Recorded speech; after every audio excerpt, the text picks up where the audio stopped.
Is a thermal imaging camera. Why would we use thermal imaging inside of a ghost hunt? Heat and coolness, yeah. But what are we looking for? Ghosts. House. Okay, so ghosts are going to be what? Invisible. Not with this. Okay. You said you I was have. thinking invisible. You're overthinking it. Cold. Right. Yeah. We're looking for cold spots. Okay. Have fun with this. I know it's science, but don't overthink it. Okay. So I should be red, orange, and yellow. My Yeah. beard should be blue, right? So Blue? it's colder than my face. Okay. Blue and black. Yeah. Okay. There you go. So red, orange, and yellow means I'm the hottest thing inside the frame. I can do that because you're both ladies and I'm flirting. Let's do it. I make that point on purpose because we're looking for the cold spots. My beard is blue and black. It's colder than my face. So that is the coldest spot in the frame. It's also set up with a blue dot bouncing around the screen. So the blue dot is there to show you the coldest spot in the frame at that moment. It's searching all the time. We're looking for 15 plus degree temperature drops out of this when I'm spot checking it. That's kind of the cool thing about this. So it is about 67 degrees out here for us ambient. So I'm looking for 52 degrees and colder when I'm spot checking it. So the sky doesn't have a surface. So Lori, when you're using this, try to keep the sky out of view, just because that blue dot will default to the sky every time.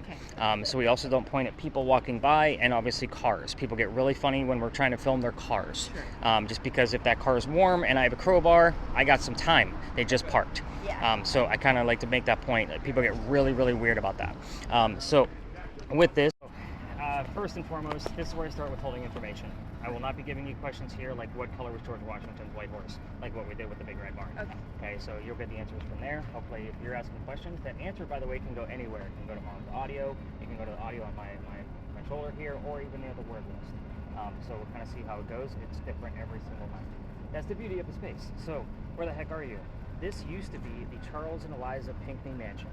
So their mansion sat in the front of the space facing East Bay Street. Eliza's garden was lined up with Five Church Restaurant and came all the way across to where we're standing. And then the servant and slave quarters were in the back of the space. So that's the layout. Who the hell were these people? Charles and Eliza had a son named Charles. They had a nephew named Charles. That's 3 Chucks, in case you weren't paying attention. That's why we look for secondary clues. In the event that the name Charles shows up, I need to know which one it is so I know how to address them. They are all 3 different men. So you start to really see the point on how I look for those secondary clues now. The son and the nephew were signers of the Constitution for South Carolina. That's a big deal for us, but I hate politics, especially when we're, 12 days away from an election? Yeah. If I don't give the gentleman that recognition, though, they kind of give me, how do I put this, some nasty messages. So if I don't give them the recognition for signing the Constitution, waffle? I got nothing on waffle. Oh, by the way, in the event that you see somebody like walking by in real time and you have to point it downwards, we will all understand the footage of your feet. Like, it's completely fine. I just don't like making people feel uncomfortable that we're filming out here. So, moving forward, I usually talk about Eliza instead. Much better history. Very interesting. You also had the word fire. Don't let me forget to tell you about fire. Okay. Eliza married Charles at a young age according to today's standards. So I say it like that because if you're going to ask her how old she was when she got married, do not expect numbers from the colonial times when girls got married at 12 and 14.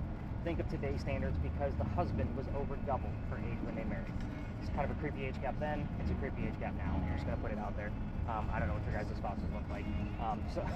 Yeah, not we're standard. Okay, got it. Moving on. Eliza married him because her father was over in England, where she's from. And Dad thinks he's dying over there in England, and he wants to bring all of his children home one last time. Well, Eliza didn't believe he was dying, so she stayed put right here, got married. It is 1744. You do not get married in that year to earn a green card. We're not a country yet. There's no such thing. This is a true love story. There's nothing horrific about this location. It is actually a place of respect. So, moving on. She was correct. Dad didn't die, and instead he starts sending her gifts from England to where you're standing. One of those gifts happened to be the plant seeds of indigo. That's a plant that makes blue dye, makes your blue jeans blue. Yeah, you're wearing it right now. Because that's how we use it today. When Eliza got her seeds, no idea what to do with it. She had to learn from her servants and slaves how to keep it going because it's obviously not warm here all the time. And then she learned how to make the dye. Moved it to a cash crop, got a hold of Dad, and told him that the rice plantations were going downhill in price. They were going to make a killing with this very expensive indigo. She was correct, because now we have an international businesswoman during colonial times before we're even a country. Something absolutely unheard of. So, that's the boring business stuff of Eliza. Let's get into give you a set of focus questions. These are things you can say out loud, or you can just focus on them. She already knows we're here. I walk through here every night and tell her your names if I have them all. It's just kind of a little pact that I have with her.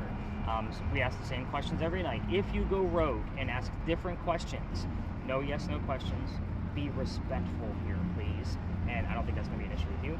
Third, don't ask about the children. I will explain before we leave the space. But your 4 majors are going to be wrapped around her death. So she's open about talking about it, and we commonly get answers to it. Age at time of death, you can ask about that. How she died, where she's buried, which president was a pallbearer at her funeral.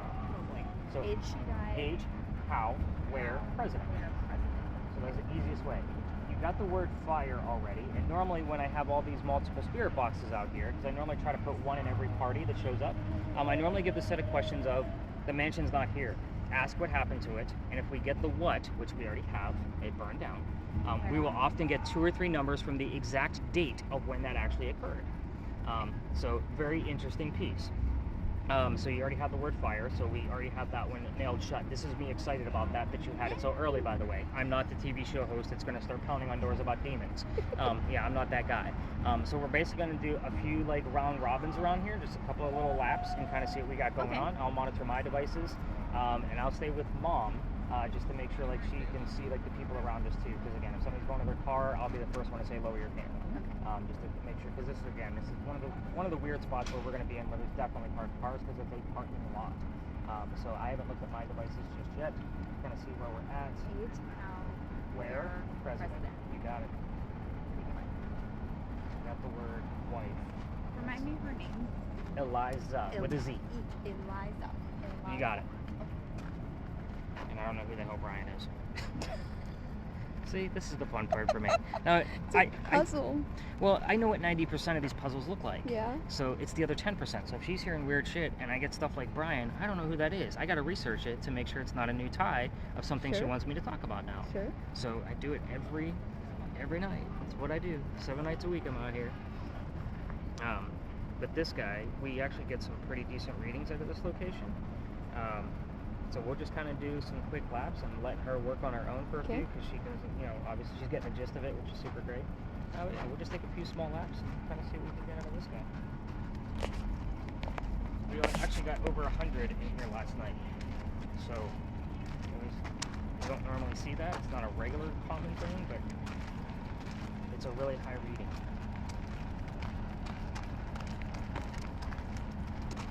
Is this what you guys thought you signed up for, by the way?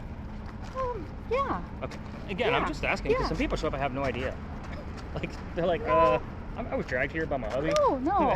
I would say, yeah. You talk about your gadgets and you hear the history and 6.1. Sorry, I had a quick read. yeah, no. 8.1. Hey, what's going on, Eliza? Where are you going? 6.1 and 8.1. That's good. Still low for this space. Eliza, I told you it's just a pair of ladies tonight. Be nice. Be nice back. I gotta change out these temperature things. They're driving me nuts. I don't know how the hell these are going all over the place.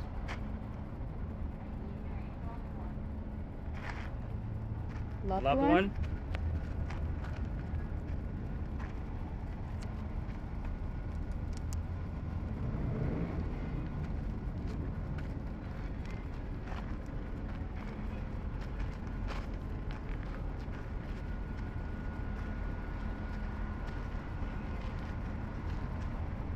So where's the rest of the family at? My husband's back in Minnesota, and I have a son and his family there in Phoenix. Wow, you guys are all over the So, place. yes. Sounds like my family, actually. I got a brother in Kansas, and the rest of my family's up in Ohio, and I'm the only one down here. Okay. Yeah, Yeah, it was my fear of having 2 kids that end up opposite sides of the earth, and that's about what happened. I have a second sibling. She's still up in Ohio, but the brother is out in Kansas. Okay. So we're just scattered. Yeah. Yeah, and I grew up, there's 5 of us kids, and all 4 of them are within 10 miles of each other. Yeah, And I that's was why the my one that mom was. moved an hour 20 minutes away, so. My mom and all her siblings, they're like like walking distance Yeah. away from each other. Yeah. So my husband and I grew up in Iowa, and then moved up to Minnesota, and then that's where the kids were born. I would have guessed that you were from Minnesota with the accent you have. This is just something you That's picked what up. people. Well, I kind of think Iowa has the same talk. Do they? Yeah, we're north. We're 10 minutes from the Minnesota border, Oh, so. yeah. I was- I heard poor me.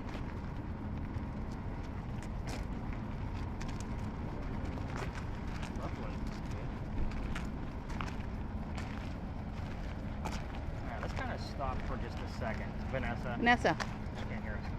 I just want to let her have Tourette's syndrome for a minute. Like with us present. Let's catch up. okay. Let's kind of go off to the side. I had it really loud, sorry. No, you're okay. I want you to like have that Tourette's syndrome with what's present. Like just whatever you get today. Oh, okay. You're not trying to remember every little thing. Okay. So now that you've gotten a good gist of a few minutes of listening to it, this will give you an opportunity. Just go for it. Names, nouns, numbers. It could be weird stuff too. So if you hear just conversational, just say it. Okay.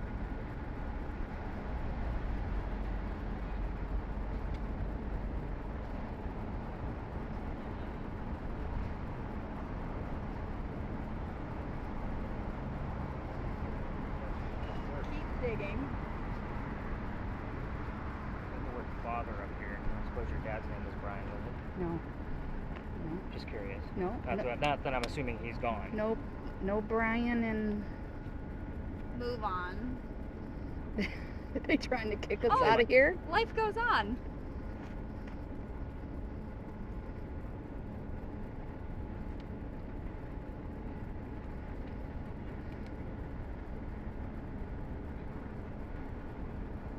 Eliza, you know the questions. We're going after your death tonight only. So age, how, where, which president. Sunny. I didn't ask about the Fourth. weather. I heard fourth.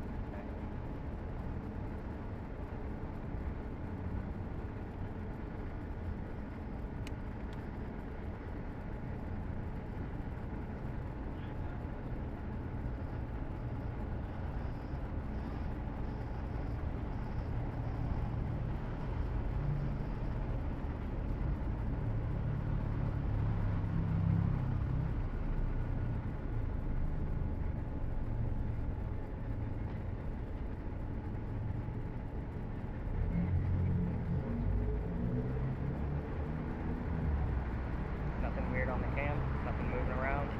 Not that I can say, but I know it's hard to watch. you may catch something later. So I do send those to YouTube so I can watch them on a bigger screen. Good, And good. you guys will be able to watch it on your TV. Okay. Heartbreak. Eliza, we're going to wrap it up if you're not going to give us anything. It's pretty late for you. If so, you can tell us goodnight.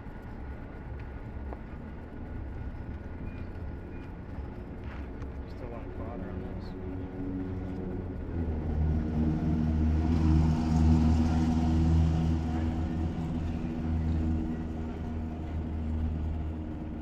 Let's pass through the middle because that's where I had that other spot. We're just going to go over to the other side.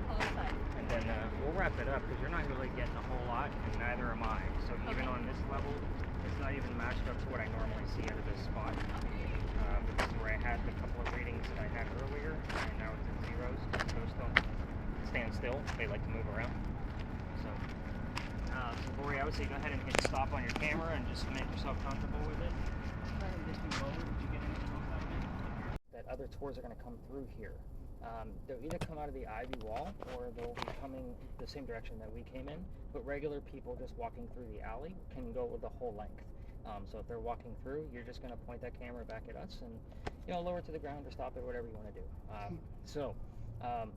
Welcome to Philadelphia Alley. So we have a lot of things wrapped around Philadelphia here in Charleston, believe it or not. This was named that because they had to rename it, and they did it after a city that helped us out of one of our many, many fires. Philadelphia helped us financially, and I believe it was politically as well. So they just made a little ode to Philadelphia by calling this Philadelphia Alley. They had to rename it because this was called Duelers Alley. This is where some of the duels used to occur for the city of Charleston. And I say some of the duels because dueling was illegal in the 1700s. They had to find hiding spots. This just happened to be one of them. So every ghost tour comes down here, all 338 of us. So the reason why I don't take this out of my That was my phone. your phone. Okay. I gotta put it silent. No, she's fine. I just wanted to, like, that was just a weird It was sound. like an Outlook reminder. Sorry. Outlook. Who's still using Outlook? Boomers. Calendar reminder. I'm still Okay. on Gmail, and my partner Yeah. uses Yahoo. and- I have both of them. Work as Outlook. Okay, sorry. Got it. No, you're fine. Again, this is your night. I do this every day. Yep. But here's how the story goes. Now, you already know that this guy's going to follow us from here to wherever we go tonight, because we're always going to be near a place of raised emotion. But this is his origin story of his death. Let's get into it. A doctor moves here from Rhode Island. His name is Dr. Joseph Brown Ladd. I said his name slowly because if you hear brown-eyed girl while we're here, it's not coincidence. We get it all the time. It's part of his name. Anyway, he moves here because he's supposed to get married to his fiancée, Amanda. Amanda just inherited a lot of money from her dead parents, and she has an attorney helping her out with all of this cash flow. The attorney thinks that Dr. Ladd is just after Amanda's money, so he tells Amanda to get rid of the doctor. So Doc moves down here to Charleston to prove that he's not. And on his way into town, he had a coachman that set him up to be robbed and killed. It wasn't a very good start to his stay here in Charleston. But anyway, it's also like having a really bad Uber driver in today's world. So sorry if you're taking an Uber anywhere today. I kind of ruined that whole experience for you. But at any rate, so somebody's walking by and seeing what was about to happen to this newcomer because he knew the coachman was going to try to kill him. He kind of knew the guy already. So his name, the person walking by, was Ralph Isaacs. Do those initials sound familiar to anything else I've said while we were here? Rhode Island. Exactly. So we were very observant. Love it. So I know I'm pulling teeth. Like, come on, guys, I've said it already. There's a lot going on. I get it. People, yeah. Right. But we were getting somebody spelling something out, like victorious, but we would only hear like the RI part of it coming out of a spirit box. So I bought another device. It's called an Envoy, and it basically works like a digital Ouija board. So it works off of EMF, like the other device that I'm using, and every time there's a spike, it gives us a letter. Well, that device broke a few nights ago, so we're not using it tonight. But the only reason I bought it was for this location, and we've had it about 6 or 7 times whenever I brought up Ralph's name. Anyway, moving on. Ralph tells the doctor, hey dude, I know this guy, the coachman. He's going to try to kill you. Come with me. I got friends at 59 Church Street. You can rent a room from them. You'll be safe and good to go. Well, Doc took him up on the offer, and the two gentlemen became friends. The longer the doctor stays here, the more money he's making, proving his point that he's not after Amanda's money, he's making his own. We got a tour coming through here. I don't know how far they're going to go down, so let's just kind of point your camera to the ground or up to the side while they pass through us. He might stop just up there, though. A lot of them like to go down to where the actual plaque is with Philadelphia Alley. What have you heard? I've seen you typing. Regarding this relationship and Phil Collins. So not one. The actual name, Phil Collins? A song by Phil Collins. I just didn't know which one. Okay, it doesn't matter. I'll throw that one out. Starting this relationship. I am talking about the friendship. Before, because the weather was gorgeous. So And I Moody, have look, Moody a big stretch. was Yeah. amazing. And Darius Loosely is a very good Rucker term for still that. Perfect. So anyway, Doc's making a lot of money. He's doing pretty well for himself because he took Ralph up on his offer for his friends. Wow, they have the AC running tonight. That's weird. Sorry, just thinking out loud again. My brain just goes in a million different directions. But doing pretty well. Amanda gets wind of this from Rhode Island. So she's moving down so they can actually get married. And Dr. Ladd became known as the Whistling Doctor. This is the reason why I was going to take this story out, because I hate cliches. Every haunted city you will visit is going to talk about a whistling ghost. We all have one. This one just happens to be a doctor. But there is some validity to it. But why are we standing in Dueler's Alley? I'm telling you about two friends, and one guy was supposed to get married. Dr. Ladd and Ralph go see plays together. They can't sit next to each other because the doctor makes more money. That's the hierarchy of Charleston. He gets better seats. So they go see Richard III one night, and they're walking on the way home, and they're talking about the new actress they just saw. Dr. Ladd thought she was great, and Ralph didn't. So they start arguing, and then Ralph starts insulting the doctor's fiancée, Amanda, back home in Rhode Island. It got really ugly between the two of them. They go their separate ways. But Ralph the next day goes to his friends at the newspaper and places an ad in the paper telling the whole city of Charleston what he thinks of the doctor. Kind of a, you're a disgrace to society kind of bullshit. Well, Doc saw the ad, but rebutted with, we're going to Dueler's Alley. We're going to settle this and somebody's going to die. This all started over an actress, ladies. This is some dumb shit back in the 1700s. Like, this happened often. Anyway, two guys come down here back to back, took their 10 paces. They turned. Doc points his gun in the air. Shoots. One shot that he had. It's gone. He didn't want to kill his friend. Shot it that way on purpose. He just needed the courage to show up. Ralph still has his one bullet. He puts it in the kneecap on the doctor. Yeah, kind of harsh. He proved his point. He's not willing to forgive his friend, but he didn't want to kill him either. So, Doc's friends pick him up, took him home to 59 Church Street. He died 10 days later, November 2nd of 1786. Guess what 10 days before November 2nd is? October. 10 October. days before That's November. today. Oh, good. Today's the anniversary of that duel. Oh. The alleged, because it's all over the place. So, take that for what it's worth. A lot of reports will say it was the 22nd, others say it was the 24th, and there's even accounts that say it was all the way up to the 28th. So, it just depends on which version Sure. of the story you're reading.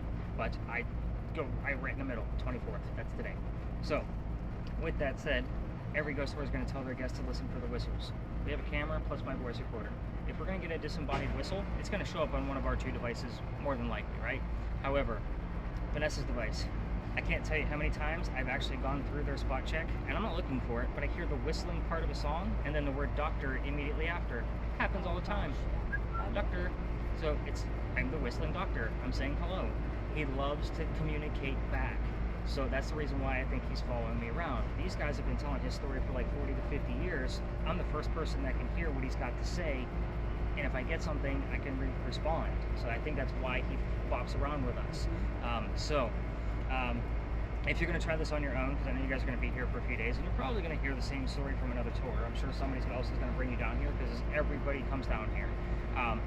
Use the voice recorders on your phones, and just remember, every local knows the damn story. Anybody walking up and down Cumberland or Queen Street, we all throw a whistle down this alley. It's just something we do here. Are they coming back here up here again? There's Rick? another group? four people.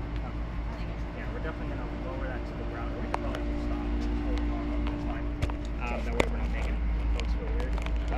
But here's how I got thrown out of here. This is where things get really interesting for you guys. It also shows kind of the research that I go into depth with this. And I'm sorry, I wanted to apologize. I keep having almost like a lisp tonight. I have an abscess tooth. Oh, you're So fine. I don't know if you guys have noticed it, but Not at all. I usually I have a lot of dental issues. So No. I always have something going on, and today's one of those weird days where it's an actual abscess tooth. Woke up, had to pop a bunch of aspirin to get the point. But again, if I'm lisping and it's hard to understand me, I wanted to apologize ahead of time, not because at I'm all. catching it myself, and I'm like, oh shit, they probably didn't I understand don't me. notice it. Nope, me No, neither. you're golden.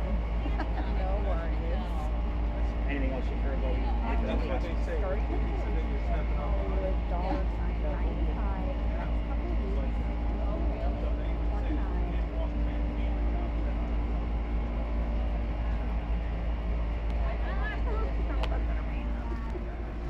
Goes along with your 888. I'm just going to point that out. Okay. Alright, so here's how I got thrown out. Up this way, the way we came in, there used to be a wall up there, about halfway between us and there. That's why I always stop at this gate, because I've actually been down here and measured it. Had a laser measurement type thing. Yeah, I actually measured it. I wanted to know where it was. I love it. I So- would do something like that. Yeah, I'm weird like that. I wanted to know exactly where it was at. But anyway, it was up there because this was called Cow Alley. This is where they kept the livestock for the city of Charleston. So cows, goats, and chickens are down here, which means they started down by Queen Street and slowly worked this way over the years to build the alley that we now see. So why am I telling you this? Down at the other side is where they started. So those bricks are older than the ones you're standing on. Those are sun-dried bricks from slave children. There's a full handprint from a slave child down there in one of the bricks with some fingerprint swipes and others. So I used to take my groups down there after telling them about it as a history lesson, because there's nothing paranormal about it. You already know how I feel about cemeteries. It's normally minimal activity at best, right? And that kid's not staring at that brick in the afterlife. So November 26th of 2020, I took my entire group down there, but they stopped. It's a full group of 10, and they're huddled around the damn brick waiting for something to happen, and I know nothing's going to happen, so I'm trying to shoo them along. I'm also trying to shoo them along out of respect that we're standing outside the dining room window of the beautiful mansion at the end of the alley. Somebody lived there. So, the new owner of that mansion came out screaming his head off. We weren't supposed to be there. Yes. My daughter was on the tour that night, my youngest, I've already mentioned to you. She was about 14 at the time, and she thought it was great and hysterical that Dad was getting yelled at on the tour while he was at work. So we just moved on. We got out of his hair, and we went to our next spot, night over. The next day was Thanksgiving. I don't tour on Thanksgiving because I don't do holidays anymore. I used to work for upper management in Walmart. You guys fight over towels on Thanksgiving. You scarred me for life. I'm never working another Thanksgiving, ever. The next day, I called my partner that brought me into tourism. I told him what happened. He laughed at me, just like my daughter did, because he already got the complaint, and basically said, dude, you're only allowed to go down halfway. You got to reroute your group tonight and figure it out. Like, he didn't tell me any of this stuff. So that night, I told my group, I got them all standing here, and I was like, I don't think I even brought them in. Like, I stand on the outside of it, like, just out of fear. So I told them, I was like, I don't believe in this next story that we're going to go see because I'm not into pirates, I'm into vampires. All right, so but before we left, somebody heard Anne. I didn't tell them who it was going to be. Like, normally if I say we're going to go discuss pirates, who do you think we're going to go talk about? And No. What's the first famous pirate? Who is? Hook. Oh, Blackbeard. Blackbeard. Mom, Real we learned about pirates. this in Beaufort. Yeah. That's all they talked about. She's Yeah. like, she doesn't listen. So, again, most people would think we're going to go talk about a male pirate, primarily Blackbeard. Yes, he does have a history here in Charleston. Nobody suspected Anne. But I was like, okay, we got Anne. We'll go see what happens. I told him what I knew about pirates, and somebody else heard the number 300. I have no idea what it means. I wrote it down. We were there November 28th of 2020, and Bonnie's trial for piracy was November 28th of 1720. We were there on the exact 300th anniversary of her pirate trial. That's so wrong. Yes, I was pissed. Told you, I have a master's degree in creative writing and several bachelor degrees in other types of writing, which means I like to research. Pirate stories come from pirate lore that was written 100 years after the golden age of piracy, the days of Blackbeard and Anne Bonny. So every time somebody found something that could be relevant, I had to read like 5 books to verify one small piece of evidence. So I've read more books on pirates than I ever wanted to. Half my library now is all books on pirates and the way of life of pirates. I've watched just about every documentary, played every damn video game, anything I could get my hands on with pirates just to verify what the hell was going on. And just look for the common denominators of like what's actually happening. I have so many notes on pirates. I probably have like 3 5-star notebooks, like the 5 subject notebooks, filled with just notes of all the things that I went through to make that story happen. And now I can't take it over there. So here's what's going to happen when we get over there. You're probably going to have like the best footage ever of this alley because it's been empty almost this entire time. And again, you've been perfectly still other than the times that we got out of people's way. So you're going to have a job with me later. Okay. She's hired. She's going to stay here. Oh, just so good you job, know. Mom. So you can hit stop and relax with that one. Okay. When we get up and around the corner, we're going to be literally on the other side. I mean,